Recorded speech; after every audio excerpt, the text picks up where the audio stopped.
Welcome into Extra Time in the company of Stewart, Robson and Shaka Hislop. Your questions in hand. Thanks for your tweets. We also have Don Hutchison and Peter Walton with us. A lot of end-of-the-decade type questions for you gentlemen, starting with Goat Sheller. Good name. Best comeback of the decade. 4 choices, all in the Champions League, I believe. Roma, Barcelona, Barcelona, PSG, Spurs, Ajax, or Liverpool, Barcelona. Funny, 3 of them out of the 4 involved Barcelona, but... Well, I commentated on the Ajax Spurs, both games, both legs, and there was no way that Spurs were ever going to get back into that match. Ajax had completely dominated the first game. They completely dominated the first 60 minutes. How Spurs got back into that game, I will never know. I'm going to go Barcelona PSG. Yeah. I thought that was a bigger comeback. I mean, the number of goals they told. Well, yeah, the manner of it. You're wrong, Stu. Yeah. 3 goals in the last 10 minutes or something, wasn't it? Don? Peter? Well, Stuart's wrong, and Shaka's wrong. I guess you both got to speak at the same time, because I queued you both up. That was horribly unprofessional of me. Don, you go first. Sorry, boys. Stuart's wrong and Shaka's wrong. It has to be the Liverpool 4, Barca 0 when Suarez, Messi and Coutinho all went to Anfield. And only Anfield can do this to teams in clubs like Barcelona. What a win for Liverpool. Yes. All right. So there's only one left. Peter, you must be going Roma, Barcelona to complete the set. Well, no, all I'm going to say is I think that Spurs win away in Amsterdam was probably the best comeback there was. They have no chance whatsoever against a rampant Ajax team. And when Lucas Moura scored that last-minute goal, it was just wonderful. Yes, you can harp on about Liverpool, but they were playing at Anfield, which also adds a goal to the game. So, for me, it's got to be Spurs. What I would say, it adds a goal to the game when Peter was refereeing, because he was so biased. I was going to say... and Peter... Adds a goal to a game. And Peter... wasn't that the game, Peter, where you got caught eating ice cream on camera as well? Wasn't that the same one? No, it was the game. It was the game when I was caught actually celebrating the Spurs goal. It's a good job I was celebrating and not commiserating, because it was shown around the world. So, anyway, move on. OK, we will. Marcos, for Don, you take this first. Who's been the best player outside the top 6 teams currently in the Premier League, I assume? Ooh, tricky one, but I'm going to go for Wilf Zaha at Crystal Palace. I just think the kid is a sensational player. They've been relying on his ability for a number of years now, and every time you watch him, he just must be a fullback's nightmare, because he's got every trick in the book. He can go to the byline on his left foot, he can cut inside onto his right foot. He's got all the tricks in the world. He's strong, he's pacey. He's got a lot for me. Don's his agent, by the way. Did you know that? Good call. Well, I'm going to go. Zaha's a good call. Yeah, Anyone very else? good call. I'm going to go with Aubameyang. Arsenal are outside the top 6. He's scoring goals. All right. He looks like he's going to score every time he gets a chance. So I'm going with Pierre. They're well outside Aubameyang. the top 6 currently. Yeah. So I can't disagree with you there. No, that's a good call. That's very well done, Stuart. Oh, thank you very much. Hotter fire, especially for you, Stuart. I think remembering the fact that you said Zidane would be gone by September. Robbo, I thought Zidane would be gone by now. What happened? Well, he obviously got them playing slightly better. Right. They had a good start to the La Liga. Results went their way. I think he's got better spirit there now than he had right at the start of the season. Yeah. But I'm still shocked he was there, because they were going nowhere in that pre-season. They looked like a dispirited side. They weren't quite sure what they were trying to do. They looked unathletic.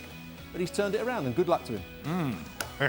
Indeed. Was that humble pie? The old good luck to him. That says it all right there. Big old festive helping of humble pie there. Nicely done. Brody, Peter, wants to know what it would take for a Premier League ref to actually use his monitor. It'll take his management to instruct him to go there and use his monitor. Mike At Riley. the moment, yeah, OK, Yeah, Mike Riley. Yeah, OK, Mike Riley. But in fairness to Mike Riley, he has said that the referees can use their monitor if they want to. I think But he Mike doesn't Riley should be advise saying.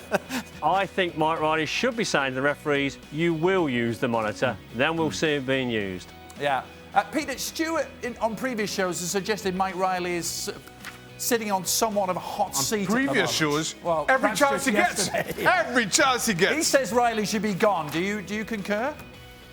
No, I don't. Look, I don't want anybody to lose their jobs over anything. And at the moment, Mike's going through a torrid period because of the introduction of VAR. But ultimately, I still think the English Premier League does have a great standard of refereeing. So, and good for him. And I'm sure the VAR issue will be sorted. All right, moving on. Mohamed, another choice looking back at the past decade. Iniesta's World Cup winning goal for Spain or Agüero's championship winning goal for Manchester City. Your favourite as a neutral? Was a neutral. I wasn't at the World Cup final game, but I was at Manchester City, so I'm going to pick that one. So because you were there, it was a great moment. Agüero scoring that goal. I'm not a Man City supporter by any means. I'm a neutral, but I love that moment. Well, it was good while it lasted. Me and Stewart agreeing on something. Iniesta's World Cup goal. It's got to be. It's the World Cup. Save yourself. So Iniesta's take it. Yeah. Don, favourite out of those two? Oh, they are two good ones. I'm gonna side with Stewart and say Agüero, because it was just, we've never seen that before. We'll never see the likes of that again. A team winning the title with the very last kick of the game when Man United thought they were winning the title up at Sunderland, and what a crazy game that was. Yeah, Howard Webb had a good game as well, didn't he, Peter, in that World Cup World Cup final? But Peter's Howard Webb's boss, isn't it? That's what Peter's his assistant. Thanks, Stuart. I remember that. Man. Yeah, okay. Favourite out of those two goals, Peter, as a neutral? Oh, Agüero, without a shadow of doubt. When you consider that the goal encompassed the whole of the season, and the goal was scored in the last minute of the last game after, coming back from QPR, it's got to be Agüero. All right. You know what? On this show today, there's only two of us out of the five who are not former Hammers. We have three former Hammers on the show. So all of you who are former Hammers... Let me just say, Peter Walton was a Hammer when he was refereeing. Pete had a few teams by the sounds of it. So all the former Hammers, what do you think of David Moyes' reappointment, I guess we should say, as West Ham United manager? Who wants to go? David Moyes did a decent job when he was manager the previous time. He kept them up. It's not, I wouldn't say an inspirational appointment, but West Ham needs someone that's going to go out on the training field every day. I'm not sure Pellegrini was doing that. He just wanted to let the players play. There was no structure. David Moyes has to get a structure in the side.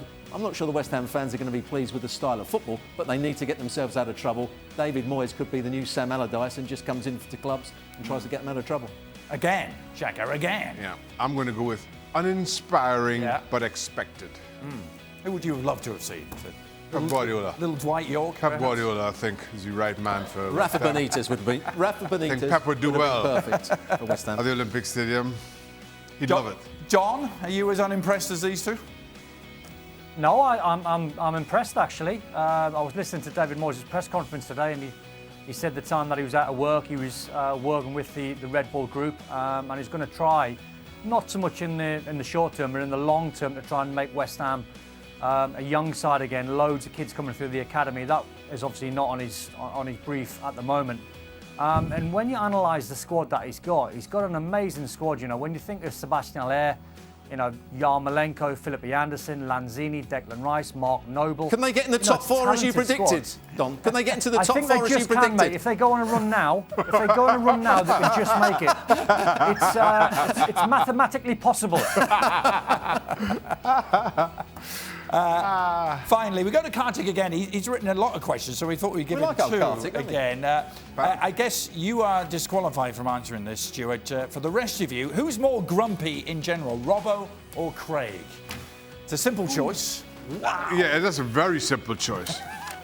Despite giving him a good run for his money, Craig is the grumpy of the two. Yeah. Stuart's giving a good run though. How close does Stewart run him? Is it? Nowhere near. No. I mean, no, it's not close. No, but Craig's grumpy off there as well.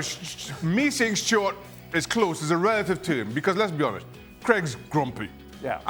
So we're talking whole different divisions. That's right. Yeah, I think so. Yeah. Don, you concur? I think so. I'd like to know where Stevie Nick comes into the conversation. Ooh, no! I think it'd be a close second, wouldn't he, behind Craig? Really? Nah! I'm happy compared with those two. No, Stuart grumpier than Steve. You're The only way person I grumpier get than... grumpy with is Pete. You're way grumpier than Stevie Nick. Peter, I guess it's down to Well, you. well, look, from a refereeing point of view, you know, Craig wears his heart on his sleeve and you know what's coming. The unfortunate thing is you don't quite know what's coming with Mr. Robson. He's a bit of a stealth bomber. So I'm going with Stu. You got to watch Stu more than you watch Craig. Disguised grumpiness. Yeah, I I'm like very that. good at that, yeah. Unexpected I have moments, grumpiness. you know. I guess Peter has a good point. With Craig, you know it's coming. My wife says the same. I'm happy for long periods, and then just the stealth bomber comes out. And all of a sudden... Is that going to apply on New Year's Eve as well? No, I'm going to be happy all along. All right. Yeah, all right. Yes. Yeah, Well, we'll okay. get you in here to do a show before you're happy on New Year's Eve. Next to the show, the last of the year. We'll preview all the Premier League New Year's Day fixtures. Hope you can join us. Well, thank you very much for watching ESPN on YouTube. For more sports highlights and analysis, be sure to download the ESPN app. And for live streaming, premium content, and let's not forget as well, ESPNFC 7 days a week. Subscribe to ESPN+.